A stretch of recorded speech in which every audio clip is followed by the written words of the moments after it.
Tinoda kutenda Mwari zvikuru nekuuya kwataita pano. Tinorumbidza Mwari. Tinorumbidza Mwari zvikuru nekuti ndivo vega vakakodzera kunamatwa.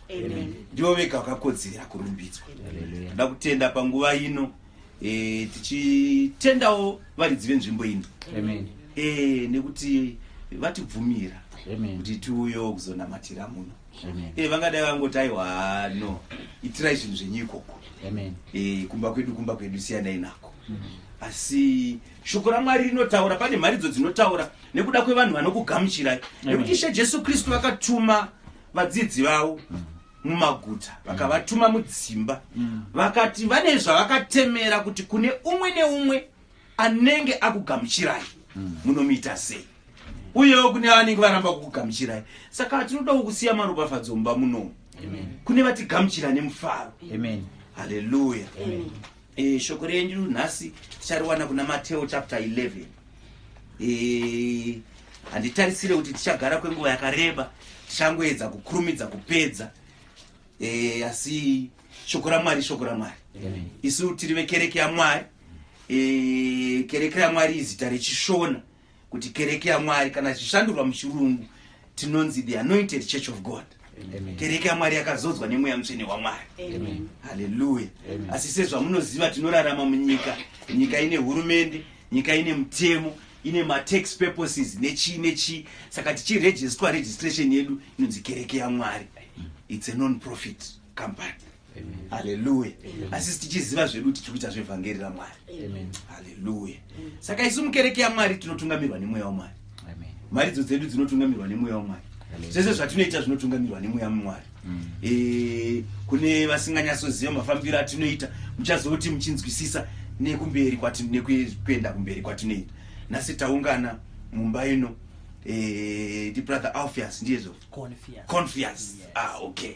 Brother Confiance vatikoka mumba mavo.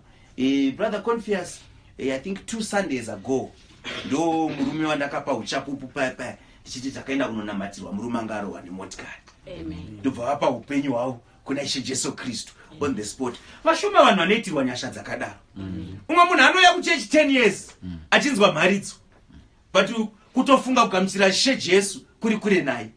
Asi umwe munhu at the point of contact anobva asangana naMwari. Haleluya. Saka nhasi tauyawo tichivanamatira, tichionawo kuti vari kurarama sei, gumbo ravo riri kupora sei, nekuti vakachikoka gumbo pavakarohwa nemotikari. Semumwe wedu akagamuchira Ishe Jesu Kristu, tatowo muri imwe chete. Saka tichivashanyira kudaro, tichibva tovapawo shoko raMwari futi. Haleluya. Mateo chapter 11 tingatangirwe paverse 1. Mateo chapter 11 verse 1. Jesu akati apedza kurayira vadzidzi vake vane 12, akapfuura kundodzidzisa nokuparidza pamaguta avo. Johani Mubhabhatidzi unotuma vadzidzi kubvunza Jesu. Verse 2. Zvino Johani ari mutorongo, wakanga anzwa mabasa aKristu, akatuma shoko navadzidzi vake, achiti kwavari, ko ndimi iye wakanga achinzi unouya here, kana tichakatarira mumwe? 4. Jesu akapindura akati kwaari, haleluya. Tomboipozera ipapo pamhinduro yaJesu. Saka zvakaitika kune vagara vari muministry muno vakunzwisisa nyaya yaJohani. Takamboiparidza teaching yaJohani. Tikati Ishe Jesu Kristu pavakabhabhatidzwa naJohani, Johani anga azere mweya mutsvene waMwari. Haleluya. Kubvira achiberekwa sezvakaita Ishe Jesu Kristu. Asi Johani manje, nekuti mweya mutsvene waMwari wanga uri muna Johani, wakakwanisa kumuratidza kuti uyo Kristu ari kuuya. Ndopa akati, tarirai gwayana raMwari rinotora zvivi zvenyika. Mweya mutsvene waMwari unokubatsira kuona pana Mwari. Mweya mutsvene waMwari unopa conviction. Ndochanda ndichimbotaura paya kuti munhu anenge asangana naMwari ndopaanowana conviction yekuti pana Jesu apo, pana Mwari apo. Ndopaunoona murume ari pakati pevanhu muroad chaimo achitadza kunyara kuti handinoda hangu kumugamuchira Jesu iyeye, nekuti mweya mutsvene waMwari unenge wamubata. Ndopandaitaura paya ndichiti kana musodzi, it's the presence of God. Makaona zvakaitika paya. Handina kuudza vanhu, ndakangoudza Pastor Chakombera. Pane varume vangu varipo patatakamira paya. vangu vasina kumira zvakanaka. Haleluya. Zvimavari zvikadzingwa nemweya mutsvene waMwari vakangoonekwa vakusuduruka vega vakutaramuka. Hallelujah. Amen. Because Papa had the presence of God. Saka the presence of God brings conviction. The first thing, kuna vanhu vasingazivi pamwe mweya waMwari uda kuti tidze nezvekuda the presence of God. Chinotanga kuitika panzvimbo inowanikwa the presence of God. The presence of God inokuzivisa mamiriro ako iwewe. Unotanga kuona kusakwana kwako. Kana uri muzvivi, the presence of God, Holy Spirit of God inokupa conviction yekuziva zvivi zvako nekusafanira kwako. Azvibatsire kuti unamate nendimi but usingakwanise kuona paunobata zvivi. Hallelujah. Amen. Vamwe vakafunga kuti mweya mutsvene waMwari ndewo kuudza vanhu kuti pasi pemubhedha pane birth certificate number rakaita sei, pane chakadii, but mweya mutsvene waMwari chaiwo unouya kuzozivisa zvivi. Amen. Unouya kuzozivisa utsvene. Amen. Unouya kuzozivisa kutongwa. Amen. Unouya kuzotaura nezvaKristu. Amen. Saka Johani akaziviswa kuti uyu ndiye Kristu. Ndobva adedzera kuti tarirai gwayana raMwari rinotora zvivi zvenyika. Asi chakaitika anga aine ministry yake Johani yaaifanira kuita. Johani akawira zvinhu zviviri. Chekutanga chaakawira kukura, kusakura. Tingati chi zvinoitwa kana pachigadzirwa road. Panotanga patemwa miti handiti. Pokurwa poitwa zvimagredha, pozoiswa road handiti. Ndo zvaita Johani. Achigadzirira Ishe Jesu Kristu. Saka ane mharidzo dzaiparidzira vanhu achiti tendeukai nekuti umambo hwekudenga hwasvika pedyo. Handisiri ini asi kune iye anouya. Handisiri ini anouya asi achauya mushure mangu. Ndo basa rake rekutanga raaita. Rechi2 rekuzadzisa kururama kwose paakazobhabhatidza Ishe Jesu Kristu. Zvino paakadaro Ishe vakabva vazokolekta mweya mutsvene waWamwari muna Johani. Hallelujah. Amen. Tiri kunzwisisa nyaya yacho. Amen. Ndo pasinganzwisisike nevanhu kana vachiparidza mumachechi avo kuti Johani anogozoti sei gwayana raMwari rinotora zvivi zvenyika. Otaura kuti ini handikwanise kusunungurai masenduru enyu, handikodzere. Oti handikodzere kukubhabhatidzai, but Johani anowanikwa ari mutirongo akutuma kuti ndimi here. The same person. Chisinganzwisise vanhu ndechekuti chaimbomutaurira panguva iyoyo kuti uyu ndiye Kristu panga pasisina. Amen. Semakereke mamwe atinoziva, mamwe akatombotanga nenzira dzakanaka, akatombofamba nenzira dzakanaka, but mazuano chaimbovadzidzisa kuita zvakanaka achichisipo. Hallelujah. Amen. Ndosaka tatanga nekutaura kereke yaMwari inotungamirwa nemweya waMwari. Tinogara tichitsvaga mweya waMwari. Taridza songo mumotikari chiuya kuno yemweya mutsvene chiti mweya mutsvene musatisiye. Ndosaka ichindibata songo iyoyo. Because vakomana kana mweya mutsvene ukangobuda muchechi muno muchete takuwaste time. Tango society. Tangofanana nevanhu vanoita zvemaclub vanongosangana vachiita kana vachiita round rekubatanidza mari kana chi azvichisina basa. Having a form of religion but denying the power of it. The power is in the Holy Spirit. The power is in the saving power of Jesus Christ. Nekuti mweya mutsvene iwoyo ndo unotipa mharidzo. Mweya mutsvene iwoyo ndo unotipa kukunda chivi. Ndo unotidzidzisa manje kuti kana muchida kufadza Mwari munofadza Mwari nenzira yakati. Ndo unotirwira zvese zvatachitaura izvozvo zvekuti hey munomuka makuseni muchiona vanhu vakuisirai mazizi padhoo, muchiona shiri dzine ropa nechi zvichitadza kukuurayai. Ndiro simba racho iroro. Amen. Kana upenyu hwatiomera ngatisasvike pakuomerwa neupenyu zvekuti tinodisconnectwa nemweya mutsvene waMwari. Topedzisira taakudhauta kubvunza kuti kwandakatendeuka kuya ndizvo here shuwa? Ndiye here Kristu uyu? Anoporesa zveshuwa here? Anorarama here Kristu uyu? Hanzi akati ndimi iye here wakanga achinzi unouya? Hanzi ndimi wakanga achinzi anouya here? Kana kuti tichatarira mumwe? Handei verse 4 tinzwe kupindura kwaJesu. Verse 4. Jesu akapindura akati kwavari, endai mundoudza Johani zvamunonzwa nezvamunoona. Hallelujah. Zvokuti mapofu anosvinudzwa, vanokamhina vanofamba, vana maperembudzi vanonatswa, vane matsi vanonzwa, vakafa vanomutswa, navarombo vanoparidzirwa evhangeri. Haleluya. Hey, Johani anga aine vadzidzi vake, Jesu Kristu anga aine vadzidzi vake. Remember takamboita mharidzo iyo ndichitsanangura the difference between vadzidzi vaJohani nevadzidzi vaKristu.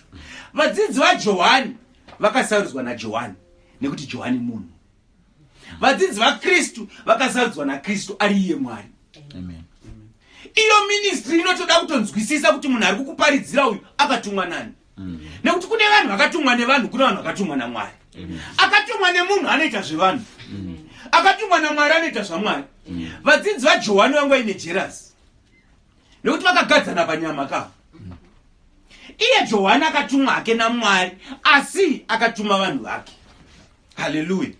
Asiyana na Matthew vakatumwa naKristu, asiyana na Simon Peter vakatumwa naKristu. Nekuti Kristu kana achituma anoti go ye therefore and make disciples of all men. Anotumwa naKristu anoonekwa nekuti anoenda kuvanhu vese achivaparidzira vhangeri, ende havaitire jealousy.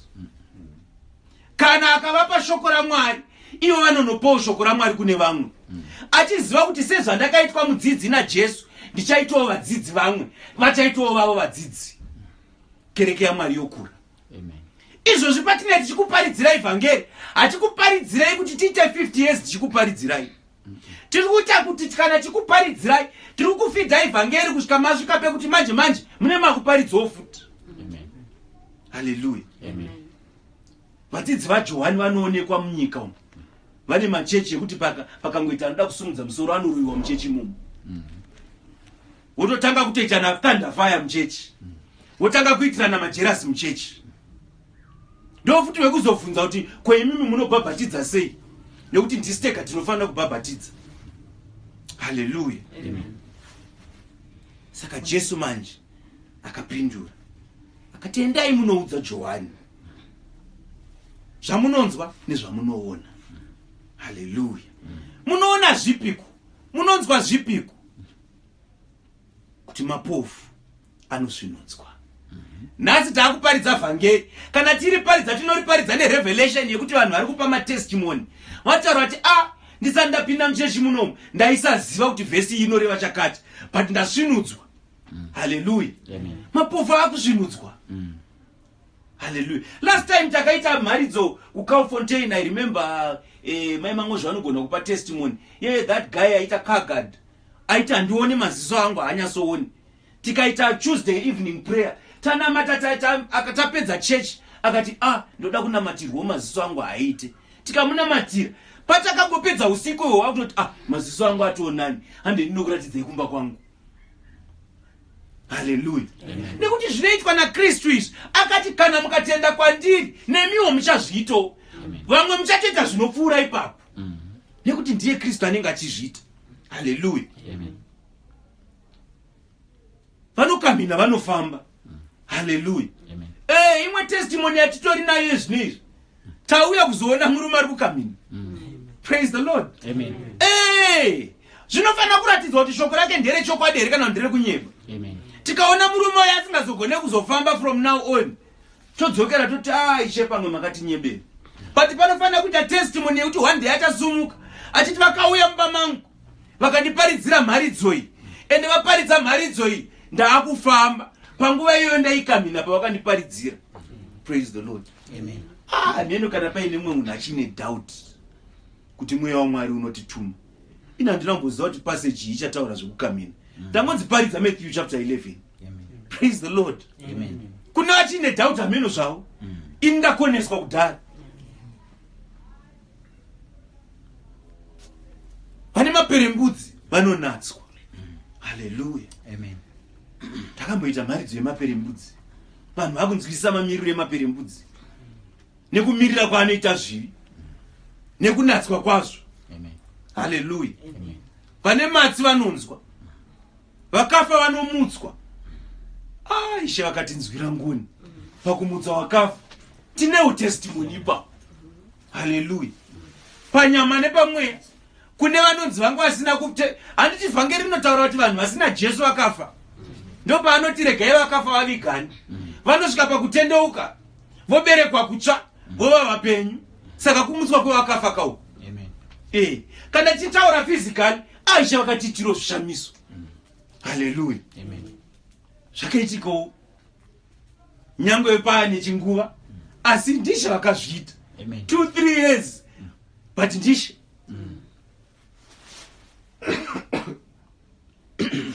Varombo vanoparidzirwa vhangeri.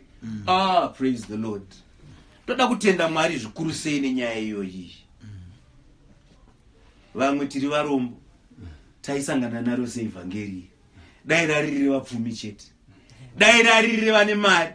Ronzi rinoparidzirwa vane maLambogini chete. Yako Ferrari iri kupi, yako Rolls Royce iri kupi. Asi Ishe vakati wana takadaro tikaparidzirwa vhangeri. Amen. Hallelujah. Amen. Vakaropafadzwa varombo pamweya. Vakuwana vhangeri. Johani, kana usati watenda, izvi zvinokupa kutenda. Amen. Vakaropafadzwa iye usingagumbuswi neni. Kuna vamwe vanhu vanogumburiswa kutotsamwa chaiko kuti muri kuparidzira evhangeri, muri kutaurira nezvaKristu. Hakuna munhu ane ropa raJesu akatsveniswa naMwari anogumbuka kana basa raMwari rakubatwa nemumwe munhu. Azviite. Because the Holy Spirit inobata mauri is the same Holy Spirit inobata mandiri. Amen. Takambozviita imwe problem nemumwe murume ainzi ane mweya mutsvene waMwari. Ndikati hana mweya mutsvene waMwari murume uyu. Because murume uyu dai anga ine mweya mutsvene waMwari ndiye angadai akatanga kuudza vanhu kuti mweya mutsvene waMwari uri mandiri. Wakandiudza kuti ndakatuma murume uyu. Hallelujah. Amen. Nekuti mweya mutsvene unopupura. Unozvipupurira ugopupurirana newe futi. Hallelujah. Amen. Ugotaura kuti teera murume akatakura chirongo. Hallelujah. Amen. You might not know each other, but the Holy Spirit is one. And epa verse 7. Verse 7. Avo vakati vachienda, Jesu akatanga kuudza vanhu vazhinji pamusoro paJohana akati, yes, makanga mabuda kundooneiko kurenje?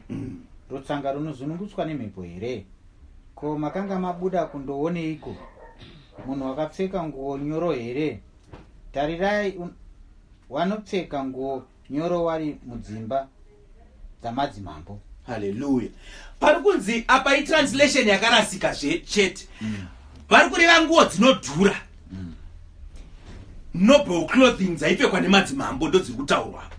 Zvikanzi maitarisira munhu akaita sei pamakaenda kunoona Johani. Because vanopfeka zvakadaro vanogara mumapalasi. Asi makaenda mukanzwa achikuparidzirai, vanhu vaitobuda muguta vachienda murenje because Johani anga asingagare muguta. Rariri izwi rinodaidzira murenje richiti tendeukai, handei kumberi.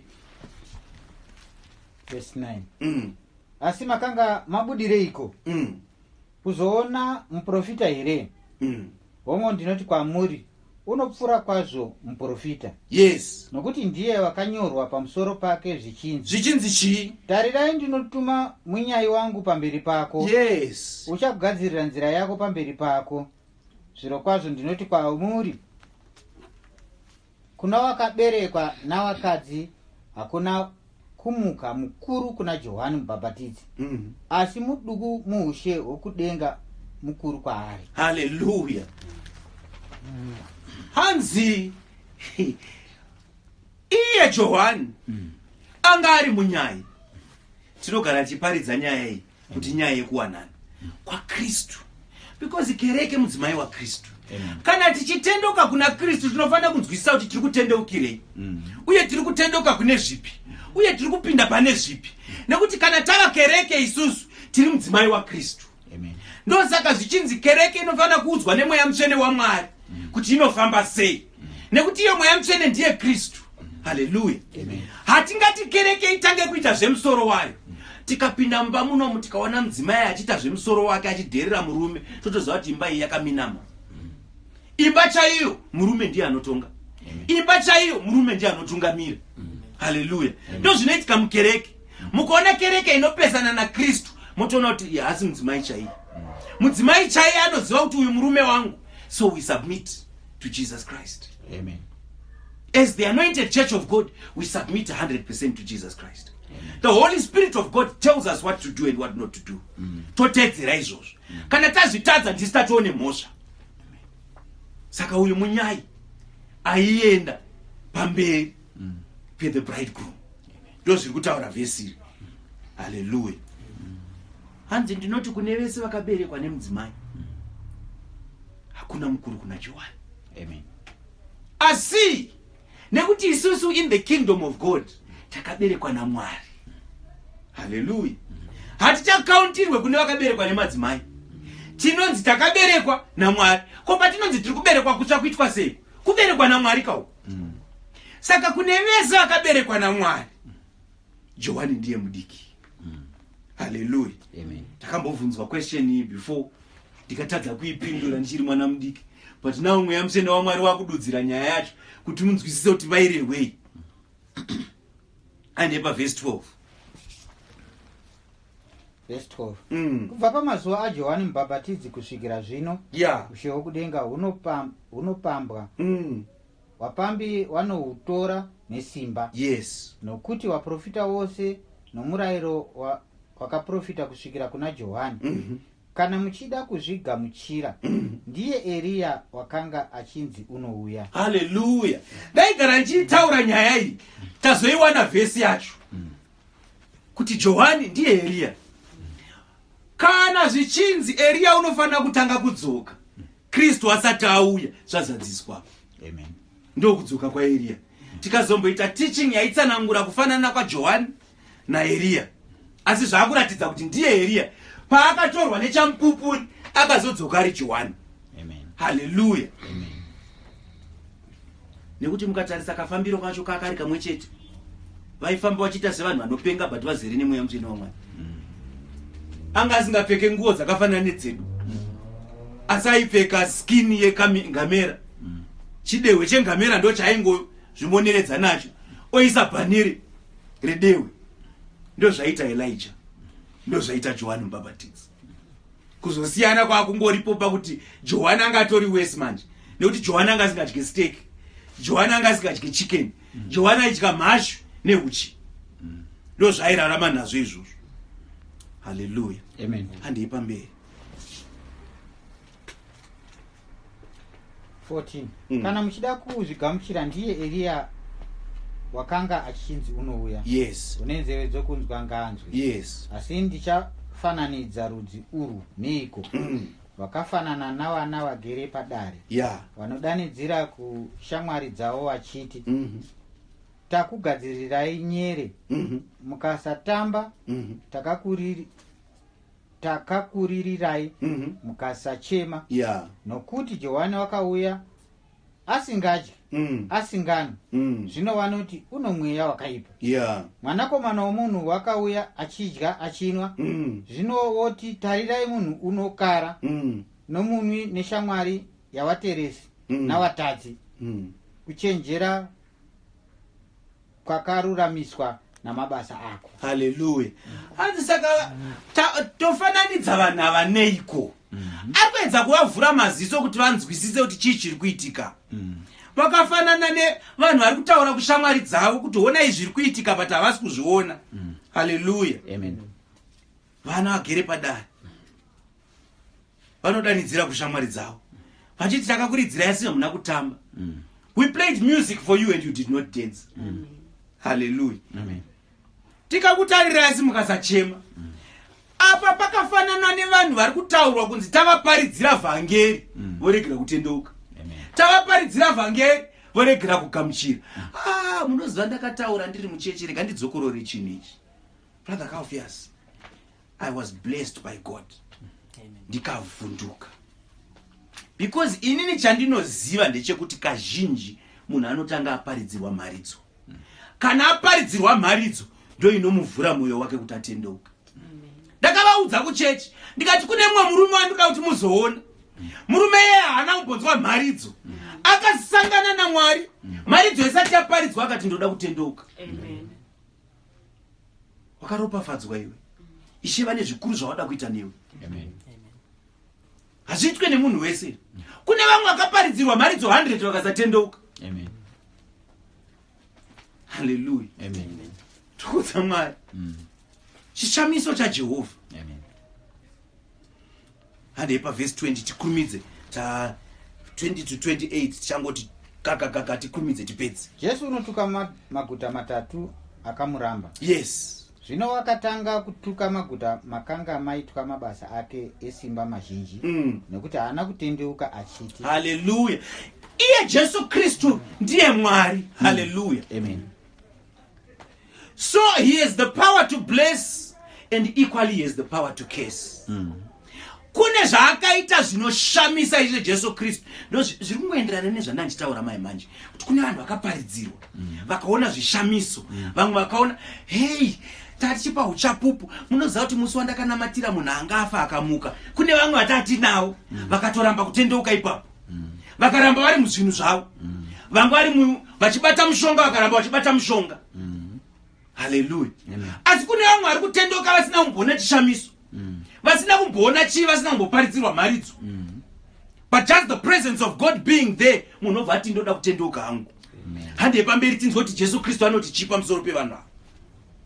Une nhamo iwe Korazani. Une nhamo iwe Korazani. Une nhamo iwe Bethsaida. Newe Bethsaida une nhamo. Nokuti mabasa akaitwa mukati menyu. Yes. Dai aitwa muTire neSidhoni. Vangadai vakatendeuka kare.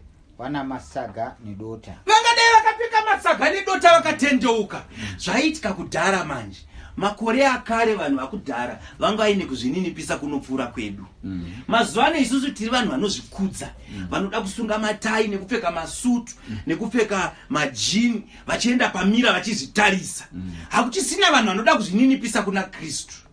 Kudhara vanhu vainzi kana vakaona kuti vaita chivi, vakaona kuti vakanganisa, vaenda vobvisa hembe dzavo dzinodhura, vopfeka masaga. Vachitaura kuti muviri wangu hauchafanira kana kukodzera kupfeka hembe. Kana King David akazviita futi. Vopfeka masaga, vapfeka masaga kudaro, vaibva vazvizora madota. Instead of perfume kana lotion, vaizvizora madota. Saka zvaitika manje, even kana kuNinevha, paitendeuka vanhu pese kudhara, vaibva vazvipfekedza masaga, vobva vazvizora madota, vogara vakadaro. Kana kunyaya yaJobho futi, zvakaitika izvozvo. Saka vaiti munhu mukatomuona munhu abuda mumba agara panze akapfeka madota akapfeka masaga ari kureva kuti azvisoresa to a level yepasi. Ndozvikutaurwa naKristu kuti une nhamo iwe Korazani, une nhamo iwe Bethsaida, nekuti mabasa akabatwa mauri dai akabatwa kuna Tire neSidhoni vangadai vakapfeka masaga nemadota. Ndozvaitsanangura handi pamberi. Verse 22. Asi ndinoti kwamuri, yes, Tire neSidhoni ucharerukirwa nezuva rokutongwa kupfuremi. Yes. Iwe Kapenaume, yes, uchasimudzirwa kudenga here? Uchaburukira kuHadhesi? Nokuti dai iyo mabasa esimba akaitwa mukati mako, akaitwa muSodhoma, ringadai richipo nanhasi. Sodhoma neGomora rakapiswa kusvika kuparara. Vamwe vanotaura vanoti nanhasi hakuna chinomerako. Whether it's true or not, we don't know. That is not in the Bible. Shoko raMwari rakatidzidzisa kuti tinomira nezviri muBible, hatimire nemumaconspiracy theory nemumatheology evanhu. Ndosaka tisingafarire zvematheologian, nekuti matheologian anotaura zvemusoro mavo zvemuBible school, isinomira nevhangeri raMwari. Asi chatinoziva ndechiri kutaurwa naKristu kuti mabasa akabatwa muKapenaume dai akabatwa muSodhoma, Sodhoma neGomora rikadai rakarohwa nehana rikatendeuka. Saka iwe Kapenaume une mabasa akaitwa mauri, but hausi kuona chityiso chaishe Jesu Kristu.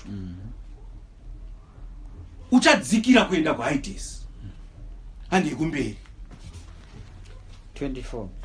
Asi ndinoti kwamuri, nyika yeSodhoma icharerukirwa nezuva rokutongwa kupfure iwe. Yes. Nenguva iyo Jesu akapindura akati, ndinokutendai Baba Ishe wokudenga napasi, kuti makavanzira vakachenjera navakangwara zvinhu izvozvi, mukazvizarurira vacheche. Hongu Baba, nokuti ndizvo zvakakufadzai. Zvinhu zvose ndakazvipiwa naBaba vangu. Hakuna unoziva mwanakomana asi Baba. Yes. Hakuna unoziva Baba asi mwanakomana. Yes. Naiye mwanakomana aanenge achida kumuzarurira iye. Hallelujah. Zvinoipa kweshe Jesu Kristu akabva atopinda mumunamato. Hallelujah. Ari pakati pemharidzo kudaro, ndobva atachiparidza ndobva atotarisa kudenga bva atotanga kutonamata. Amen. Praise the Lord. Hallelujah. Mumwe munhu kuti anamata anoda kutokrengwa. tanga atombokuchukudzwa. Hey maKristu, simba redu riri mumunamato. Munamato ngaugare uri padhuze newe. Last week takaita mharidzo yemunamato. Tikadzidziswa kunzi ngatidzidzei kunamata. Ngatifarire kunamata. Ngatigare tiri pamunamato. Hondo dzatinorwa hatidzinzwisise. Zvinhu zvinoitika kwatiri hatizvizive. Asi tikagara tiri pamunamato zvinokurirwa. Amen. Hallelujah. Amen. Saka akatanga kunamata manje Jesu Kristu. Akati homo baba. Hallelujah. Nekuti ndizvo zvakakufadzai. Zvipi zvakakufadzai baba? Zvinhu zvose ndakazvipiwa nababa vangu.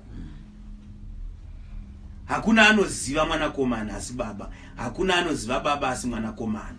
Hallelujah. Takaita futi lesson iyoyo yekunzwisisa kuti Ishe Jesu Kristu ndiye Mwari. Ndiye baba. Hallelujah. Amen. Ndiye futi mwanakomana ndiye mweya mutsvene. Amen. Vasingaziva havazvizive nekuti Mwari zvakafadza Mwari izvozvo. Kuti vanhu vasazvizive. Ndobva Bible raita kunge riri cryptic, kunge rinozvipesanisa, kunge rinozvicontradicta, because God never intended for everyone to understand it. Amen. Pane vavakasarudza Mwari. Vakati ava ndo vandichapa. Ava ndo vandichatsanangurira. Ava ndo vandichaita kuti vanzwisisa.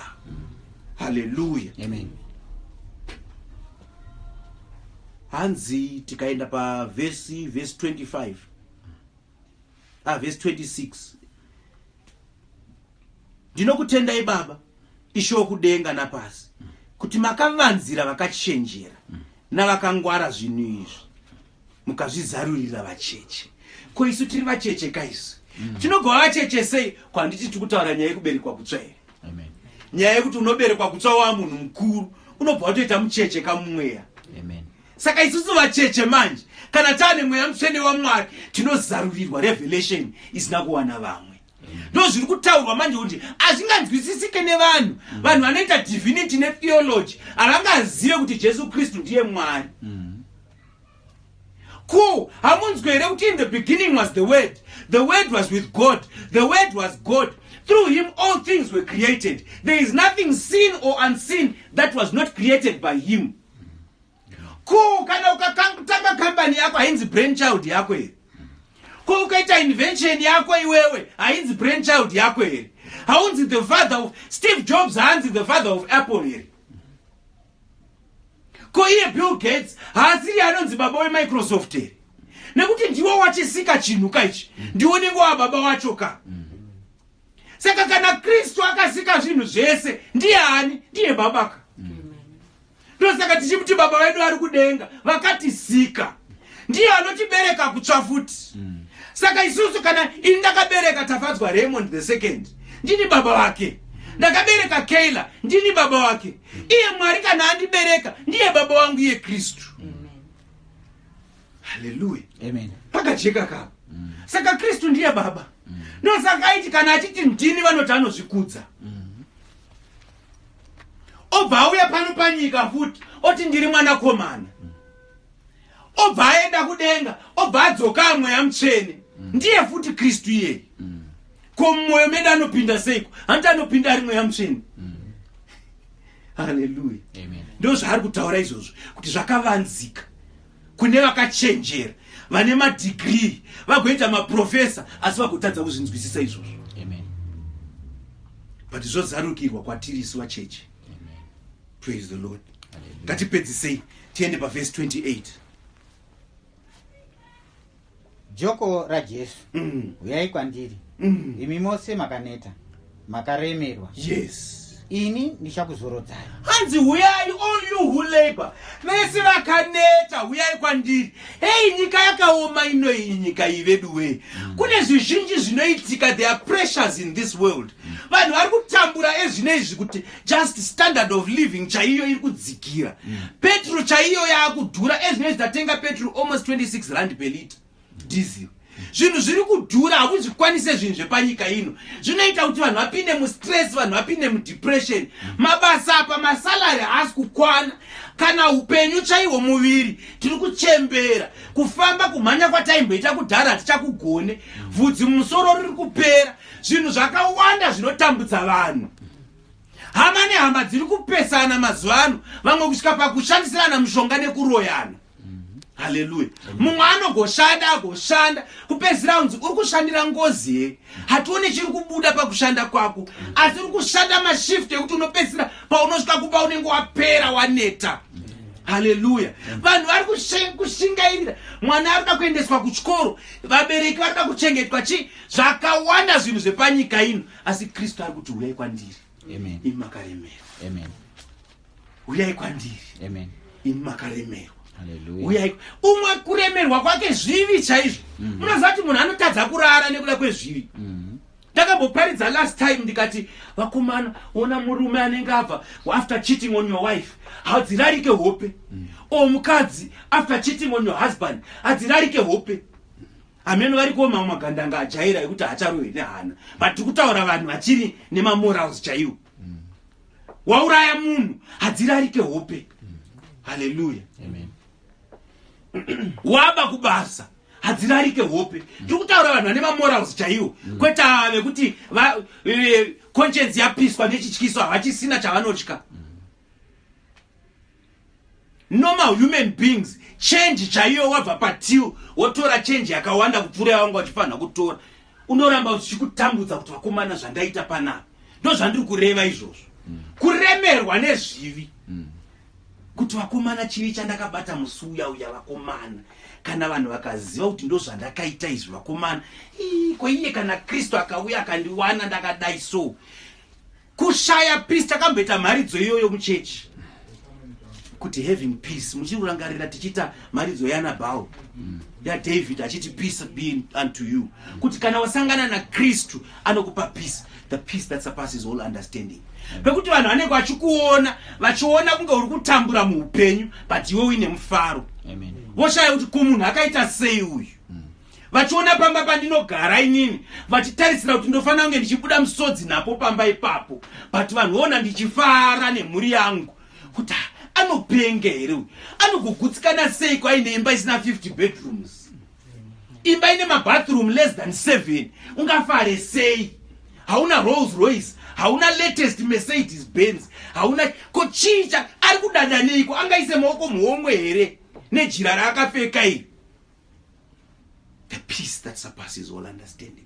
Ndozviri kunzi naKristu, uyai kwandiri makaremerwa. Uyai kwandiri ndikupei zororo. Handei pamberi tinopedzisa.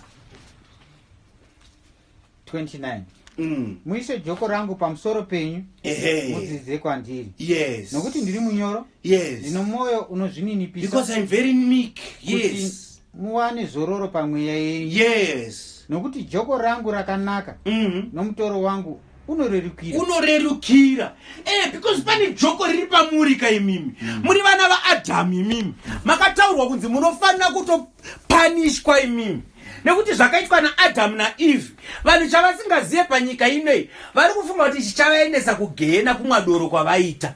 Vari kufunga kuti chichavaendesa kugehena kuputa fodya nembanje. Hongu izvi zvakaipa, but shamwari yangu rega ndikudze chokwadi kuti nyange usina kubhema mbanje, nyange usina kumwa doro, uri kuenda kugehena nekuda kwaAdhamu naEve. Nekuti uri kuverengerwa kuvanhu vari muzvivi. You are not a sinner because you commit sins, but you commit sins because you are a sinner. This is why Jesus Christ came on earth.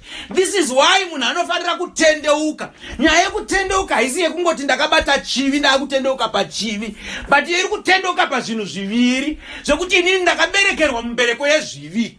Kristu kana achiuya nhasi anokuwana uine mhosva yedza wakabata iwewe nemhosva dzedzakabatwa nevabereki vako.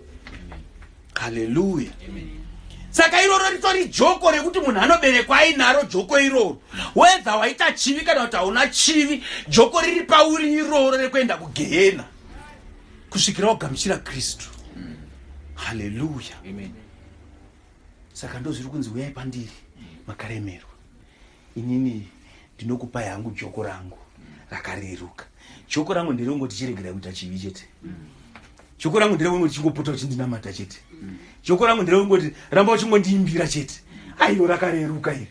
Hey, hauchanzi vakomana hande tinorova makuva, hauchanzi hande yekun'anga, hauchanzi mudzimu uruda kusvikira pana nhingi, hauchanzi mashavi kana kuti chii. Aiwa joko rakareruka iri. Hamuchapedze mombe mumusha. Every December muri kufanira kuita rituals. Every time muri kufanira kuita chii.